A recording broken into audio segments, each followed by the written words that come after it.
যদি স্ত্রী ধরা খাইয়া যায় নেকির অভাব হইয়া যায়, আর স্বামী যদি জান্নাতের টিকিট পাইয়া যায়, স্বামীর সুপারিশে বিবি স্বামীর আঙ্গুল ধরে ধরে জান্নাতের মেহমান হইয়া যায়। আমি কোরআনকে অবতীর্ণ করেছি, পৃথিবীর মানুষ তোমরা ভালো করে শোনো, আমি কোরআনকে অবতীর্ণ করেছি মুমিনের জন্য শিফা। জোরে কন্যা সুবহানাল্লাহ। হেদায়াত, কথা ঠিক কিনা ভাইরা আমার? বাজারের কথায় কথা বাড়ে, এই জন্য আমি ডাকবাম কোন দিকে যাব না, মূল আলোচনার দিকে চেষ্টা করতেছি। সূরা মুজাদিলা আমার ভাইরা যাকে কেন্দ্র করে সূরাটা নাযিল হয়, এই সূরার প্রেক্ষাপটটা সামান্য কিছু আলোচনা করলে তাফসীর বুঝতে সহজ হবে। বিশ্বনবীর একজন সাহাবী, তার নাম হলো আউস ইবনে সামিত রাদিয়াল্লাহু তাআলা আনহু, আর তার স্ত্রীর নাম হলো খাওলা বিনতে সালাবা রাদিয়াল্লাহু তাআলা আনহা। সুবহানাল্লাহ। দুইজনের স্বামী স্ত্রী, তাদের জীবন চলতেছে। আমার ভাইরা, খাওলা বিনতে সালাবা রাদিয়াল্লাহু তাআলা আনহা বলেন, আমার স্বামী একদিন আমার কাছে আসলো। আমার স্বামীর আচরণটা খুব বেশি ভালো ছিল না, আমার সাথে একটু কম বেশি হইল। কম বেশি হওয়ার পরে সে চলে গেল। একটু পরে আমার কাছে আবার আসলো। বন্ধুরা আমার, খাওলা বিনতে সালাবা বলেন, আমার কাছে আয়েশা তার মনের আকাঙ্ক্ষা পূরণ করার জন্য প্রস্তাব করলো। আমি তার কথা রাজি হইলাম না। রাজি না হওয়ার কারণে সে আমার প্রতি গোসা হইল। রাগ হইয়া গোসা হইয়া আমাকে সে বলল, আনতি আলা কাযহরি উম্মি, ও খাওলা বিনতে সালাবা, তুমি আমার কাছে আমার মাথার পৃষ্ঠদেশের ন্যায়। ইসলাম পূর্ব যুগে কোন স্বামী যদি তার স্ত্রীকে বলতো তুমি আমার কাছে আমার মাথার পৃষ্ঠদেশের ন্যায়, বর্তমান সমাজে যখন তালাক দেয়, স্বামীরা রাগ হইয়া বিবিকে যখন 1 তালাক 2 তালাক 3 তালাক দেয়, এই সমাজের তালাক যেমন কঠিন, যেমন তালাকটাকে সর্বোচ্চ ঘৃণিত মনে করা হয়, ইসলাম পূর্ব যুগে যদি কোন মানুষ তার স্ত্রীকে বলতো তুমি আমার কাছে আমার মাথার পৃষ্ঠদেশে নেয়, এটা ফিকহ ভাষায় জিহার বলা হয়। যদি এই কথাটা বলতো তুমি আমার কাছে আমার মাথার পৃষ্ঠদেশে নেয়, তাহলে তালাকের চাইতেও বড় মারাত্মক, বড় কঠিন হিসাবে মেনে নেওয়া হইতো। তালাকের চাইতেও বড় কঠিন। আর তালাক শব্দটা এত বড় মারাত্মক। কোন মানুষের কন্যাকে যদি তালাক দেয়, বাবার মনে কত ব্যথা এটা বাবা জানে। যেই মেয়েকে তালাক দেয় ওই মেয়েটার ভিতরে কত ব্যথা। যেই মেয়েটা তালাক প্রাপ্ত হয়, কথা বলেন ঠিক কিনা? আমার মায়েরা, আমার বাজারেরা, খাওলাকে যখন বলছে তুমি আমার কাছে আমার মাথার পৃষ্ঠদেশের ন্যায়, খাওলা বিনতে সালাবা ছিল অন্তরে ভয়। বন্ধুরা আমার, খাওলার সাথে তার একটু মন কালাকালি হয়। স্বামী একটু রাগ হইয়া আবার যখন তার একটু দূরে সরে যায়, একটু পরে আবার যখন তার স্ত্রীর কাছে আসে, স্ত্রীর কাছে আসার পরে যখন তার মনের আশা পূরণ করার জন্য, মনের চাহিদা পূরণ করার জন্য তার মানসিকতা ব্যক্ত করে, খাওলা বিনতে সালাবা লাগা বলো, স্বামী গো, তুমি যেই শব্দ তোমার জবান দিয়ে উচ্চারণ করেছো, তোমার জবান দিয়ে যে কথা তুমি ব্যক্ত করেছো, ইসলাম যুগে পূর্ব যুগে এটাকে জিহার বলা হয়, মারাত্মক কঠিন। সুতরাং এই ব্যাপারে, তোমার ব্যাপারে, আমার ব্যাপারে ইসলামের পক্ষ থেকে, কোরআনের পক্ষ থেকে, নবীর পক্ষ থেকে যদি কোনো ফয়সালা না আসে, ফয়সালা না আসা পর্যন্ত তুমি আমার সঙ্গে তোমার মনের আশা পূরণ করতে পারবা না। তিনি ছিলেন অত্যন্ত দিনদার। এই সাহাবিয়া খাওলা বিনতে সালাবা স্বামীর জবান থেকে এই কথা শোনার পরে তিনি যখন বুঝতে পারছে এটা তালাকের চাইতে মারাত্মক, স্বামীর সাথে আর মিলা যাবে না, এখন কি করবে? খাওলা বিনতে সালাবা সোজা চলে গেলেন ফয়সালার জন্য। কোথায় গেলেন?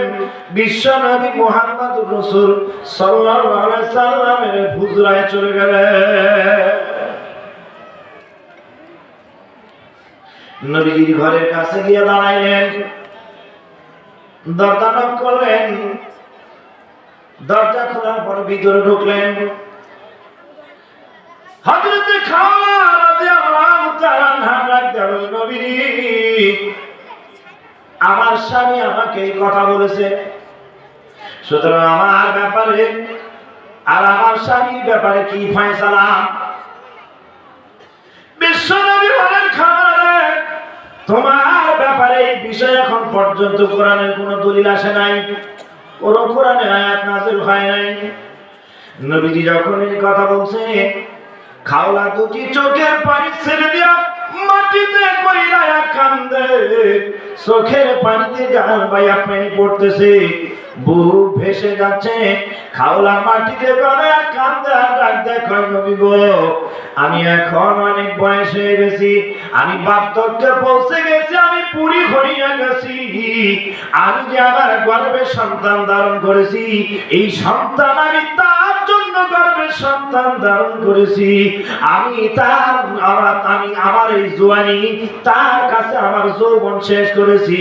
ও নবীজি, আমার দ্বিতীয় কোন স্বামী গ্রহণ করার মতো দেহে আর শক্তি নেই, জওয়ানিও নাই, আমি আর কোন বাচ্চা সন্তান জন্ম দেবে এই ধরনের শক্তি আমার দেহের ভিতরে নাই।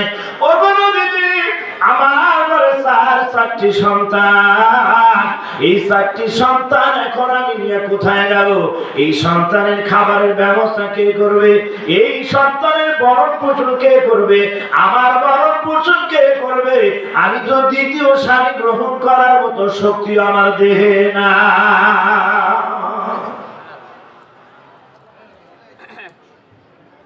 আমার ভাইরা, মহিলা যখন তালাক প্রাপ্ত হয়, মহিলার অন্তরে সবচেয়ে বড় ব্যথা হয়, কথা বলেন ঠিক কিনা? তালাক প্রাপ্ত যেই মেয়ে, তার বাবার অন্তরে কত ব্যথা, এটা সন্তান মেয়ের বাবা ছাড়া কেউ জানে না।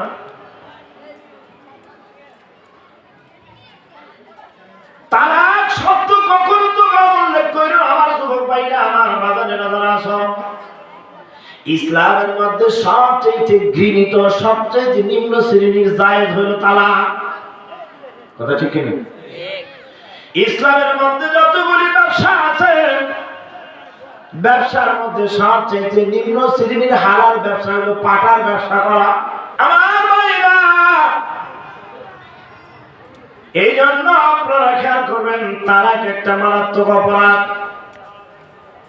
মহিলা যদি তালাক প্রাপ্ত হয়, স্বামী ছাড়া হয়, ওই মহিলা রাত্র দিনে চোখের পানিতে বুক ভেসে যায়, বাড়ি ভিজে যায়, বাবাও জানে না, সন্তানও জানে না, পৃথিবীর কোনো মানুষ জানে না।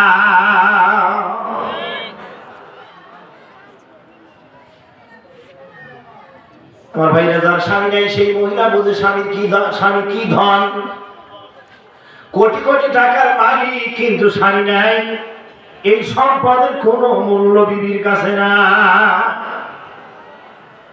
কথা ঠিক?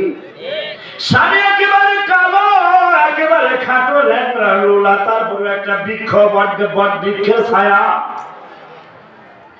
200 টাকা কেজি বট গাছের কাঠ, কিন্তু তার ছায়ার এত দাম, যদিও কাঠের দাম কম কিন্তু ছায়ার দাম অনেক বেশি।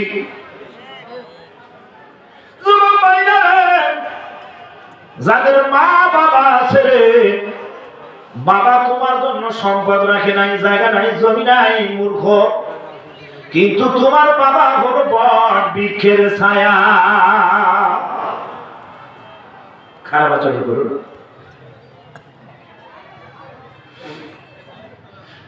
বন্ধুরা, যারা স্বামী আছে সেই বোঝে স্বামী কি সম্পদ। স্বামী না থাকলে দাঁত যখন থাকে তখন দাঁতের মজা বোঝে, দাঁত না থাকলে দাঁতের কদর বোঝে না, তখন বুঝে।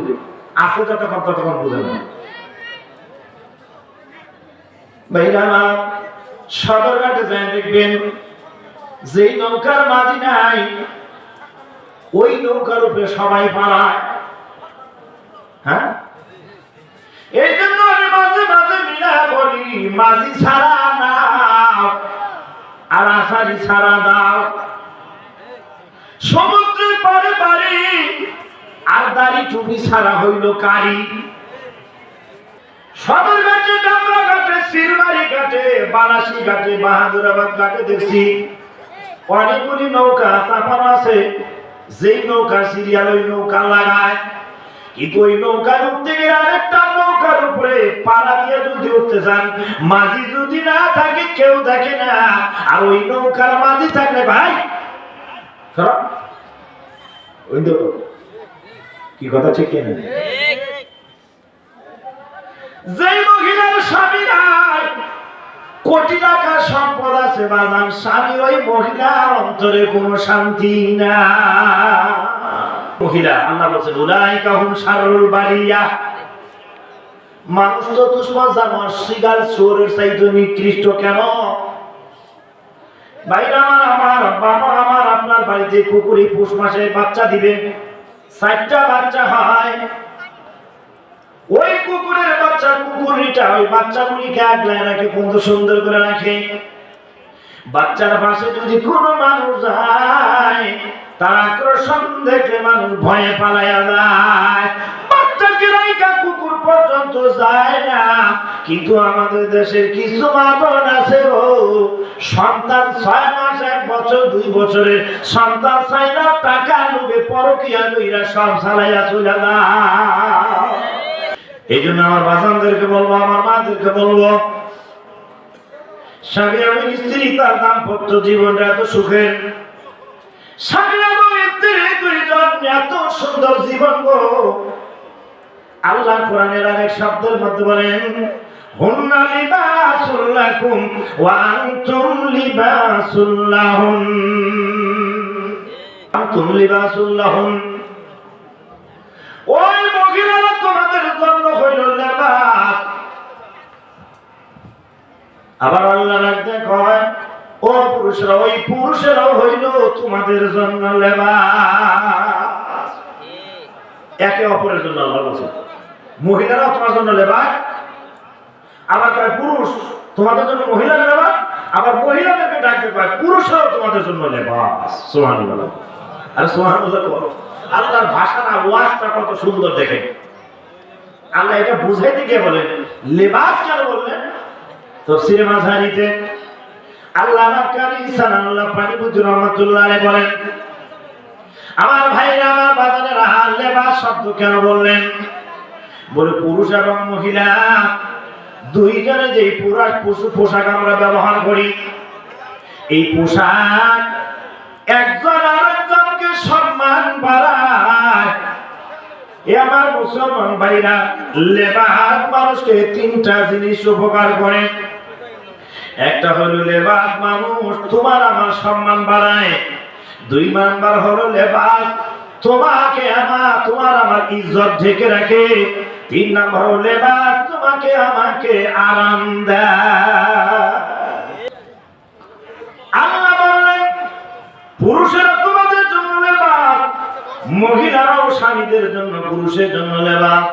কেন বললেন বাবা? আয়াতের ব্যাখ্যা আল্লামা কারি সানাউল্লাহ পানিপতি 3টা ব্যাখ্যা করেন। 1 নাম্বার হলো লেবাস মানুষের ইজ্জত ঢেকে রাখে, জোরে কোন সুবহানাল্লাহ। 2 নাম্বার হলো লেবাস মানুষকে আরাম দেয়, সম্মান বাড়ায়। 3 নাম্বার হলো লেবাস মানুষকে আরাম দেয়, ইজ্জত ঢেকে রাখে, আরাম দেয়, সম্মান বাড়ায়। ঠিক তেমনি ভাবে স্বামী এবং স্ত্রী একজন আরেকজনকে আরাম দেয়, স্বামী এবং স্ত্রী একজন আরেকজনের ইজ্জত ঢেকে রাখে, স্বামী এবং স্ত্রী একজন আরেকজনকে মানসিক শান্তি দেয়। কথা বলেন ঠিক কিনা? আমার মুসলমান ভাইরা, প্রচন্ড গরমের ভিতরে ভেক্সি বয়লাদি কাপড়ের সুতি কাপড়ের পাঞ্জাবি পরলে একটু ভালো লাগে, গরম হইলেও গরম মনে হয় না। কথা বলেন ঠিক কিনা? গরমের সময় মোটা কাপড় পরতে মন চায় না, কারণ ওটার মধ্যে গরম, গরমের কাপড়ের মধ্যে মোটা কাপড় পরলে বাতাস ঢুকে না, কষ্ট হয়। ভেক্সি বয়েল সুতি কাপড় পরলে পোশাকটা দিয়ে একটু শরীরের মধ্যে আরাম পাওয়া যায়। বন্ধুরা আমার ঠিক তেমনি ভাবে পোশাক পরার কারণে আপনার আমার ইজ্জত যেমনি ভাবে কাপড় দ্বারা ইজ্জতটাকে ঢেকে রাখে। কথা বলেন বাজান ঠিক কিনা? 3 নাম্বার হলো পোশাক গ্রীষ্মের সময়, গরমের সময় এটা হলো পাতলা কাপড়। আর শীতের সময় যখন আপনি পোশাক পরবেন, শীতের সময় যত মোটা হবে তত বেশি আরাম। কথাটা বুঝাইতে কি আর বলতেছিলাম, পোশাক পোশাক মানুষকে যেমনি ভাবে আরাম দেয়, মানসিক শান্তি দেয়, ঠিক তেমনি ভাবে স্বামী এবং স্ত্রী একজন আরেকজনের ভিতরে আমার আল্লাহ তাআলা মানসিক শান্তি দেয়। বুঝেছেন? সব কথা সব জায়গায় বলা যায় না। একজন আরেকজনকে মানসিক শান্তি দেয়। 2 নাম্বার হলো পোশাক যেমন মানুষের ইজ্জত ঢেকে রাখে, স্বামী এবং স্ত্রী একজন আরেকজনের ইজ্জত ঢেকে রাখে। আমি আজকে আবার বক্তা বয়ান করতেছি। এই বয়ান করা অবস্থায় আমার বিবি যদি পিছন দিয়ে গায়ে কয়, শ্রোতা মন্ডলী একটু কথা আছে শুনেন, কয় কি? আমি ওনার স্ত্রী, ওনারা তো আপনারা চিনেন না, সুন্দর কথা বলে, সুন্দর ওয়াজ করে, কিন্তু তার বক্তব্য সব ভালো, কিন্তু তার চরিত্রটা আখলাকটা কি এটা তো আপনারা জানেন না। বলেন তো দেখি ওয়াজ মাহফিলের শ্রোতা কি থাকবে? এই জন্য পোশাক যেমন একজন আরেকজনকে ইজ্জত দেয়, ঢেকে রাখে, স্বামী এবং স্ত্রী একজন আরেকজনের ইজ্জত ঢেকে রাখে। দিন রাত ঝগড়া, কিন্তু এমন একটা অপরাধ করছে, সালিশের মধ্যে বসছে, বিচারের মধ্যে বসছে, স্বামীর ইজ্জত রক্ষা করার জন্য শত শত মানুষের মধ্যে মিথ্যা আশ্রয় নিয়ে স্বামীর ইজ্জত রক্ষা করার জন্য আপ্রাণ চেষ্টা চালায়। কথা ঠিক? কথা ঠিক ভাই আমার ঠিক। পোশাক যেমন ইজ্জত থেকে রাখে, স্বামী এবং স্ত্রী একজন আরেকজনের ইজ্জত তেমনি ভাবে ঢেকে রাখে। আমার মুসলমান ভাইরা হাজার অপকর্ম করার পরও স্ত্রী কখনো প্রকাশ করে দেয় না। এই জন্য বিশ্ব নবী বলেন, কিয়ামতের ময়দানে আল্লাহ সুবহানাহু ওয়া তাআলা যখন জান্নাতের ভিতরে ঢোকার জন্য পারমিট করবে, স্বামী এবং স্ত্রী আল্লাহ কোরআনুল কারীমের মধ্যে বলেন, ওয়া খালাকনাকুম আজওয়াজা।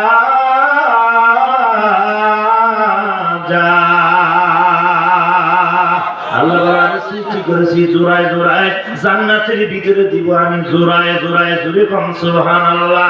কোন কারণবশত স্বামী যদি গুনার কারণে, নেকির অভাবের কারণে জাহান্নামে শিকল লাগা যায়, বিবি যদি জান্নাতের টিকিট পেয়ে যায়, বিবির জান্নাতের টিকিট পাওয়ার কারণে বিবির সুপারিশ নিয়ে স্বামী আঙ্গুল ধরে ধরে হাসতে হাসতে নাচতে নাচতে জান্নাতের মেহমান হয়ে যায়। যেমন বোটানিক্যাল গার্ডেন, রমনা পার্কে যার সাথে জীবনে কোনোদিন দেখা যায় নাই, বিয়া যায় নাই, পড়ানোর জন্য দিয়েছেন বিশ্ববিদ্যালয়ে, কিন্তু দেখেন গো জোড়া কবুতরের জোড়া, কি প্রেম ভালোবাসা। কথা ঠিক কি? হ্যাঁ, দিয়েছেন তো টাকা, মাস গেলে 10,000 15,000 দেন, করে নাকি?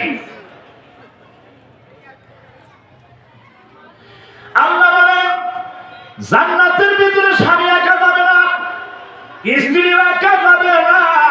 আল্লাহ বলেন আমি সৃষ্টি করেছি জোড়ায় জোড়ায়। জান্নাতের মধ্যে স্বামী এবং স্ত্রী একজনের হাত ধরে জান্নাতের ভিতরে যাবে জোড়ায় জোড়ায়। যদি স্ত্রী ধরা খাইয়া যায়, নেকির অভাব হইয়া যায়, আর স্বামী যদি জান্নাতের টিকিট পাইয়া যায়, স্বামীর সুপারিশে বিবি স্বামীর আঙ্গুল ধরে ধরে জান্নাতের মেহমান হইয়া যায়। এই জন্য ঘরে দিন প্রতিষ্ঠা করুন, নামাজি হোক, দিনদার হোক। আল্লাহ ঘরটা জান্নাতের বাগান বানায়, মরার পরও শান্তি পাইবে। কথা বলেন ঠিক? আমার ভাইরা, এই জন্য স্বামী স্ত্রী দাম্পত্য জীবনটা বড় সুখের। স্বামী এবং স্ত্রী একজন আরেকজনের জন্য লেবাস আরাম দেয়, শান্তি দেয়, ইজ্জত ঢেকে রাখে। এ আমার মুসলমান ভাইরা, এই জন্য বলতেছিলাম খাওলা বিনতে সালাবা রাদিয়াল্লাহু তাআলা আনহা যখন তার স্বামীর মুখ থেকে এই কথা শুনেছে, কান্নায় জড়িত হইয়া নবীর ঘরের ভিতরে হুজরার ভিতরে যায় মাটির মেঝেতে গড়ায় গড়ায় কান্দে। আর দেখো নবী গো, দুনিয়ার সব বিষয় আপনার কাছে আসমান থেকে ফয়সালা আসে, কোরআনের আয়াত আসে, কিন্তু আমার ব্যাপারে আর আমার স্বামীর ব্যাপারে আসমান থেকে আপনার কাছে কি কোনো ফয়সালা আসে না?